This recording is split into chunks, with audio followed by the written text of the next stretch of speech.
পরিবার ছাইরা এই ভিক্ষু গাড়ি ড্রাইভার হেল্পার তারা পরিবার ছেড়ে যে কোথায় কোথায় দিন কাটায়, রাত কাটায়,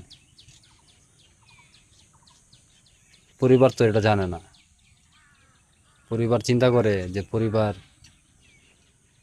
কেউ বা আমরা গাড়ি নিয়ে বেরিয়েছি, কোনো টাকা কামাইতেছি না। আমরা যে এই হাওরের ভিতরে থাকি, এই বন্দের ভিতরে পড়ে থাকি, মানুষজন থাকে না আশেপাশে, এটা তারা জানে না, তারা জানতেও চায় না। তারা চিন্তা করে যে গাড়ি চলতেছে, বা আমার ছেলে আমার আমার ভাই গাড়ি চালাইতে গেছে, টাকা অবশ্যই কামাইবো, নগদ বিকাশে পাঠাই দিব, তারা পরিবার আরামসে খাইব।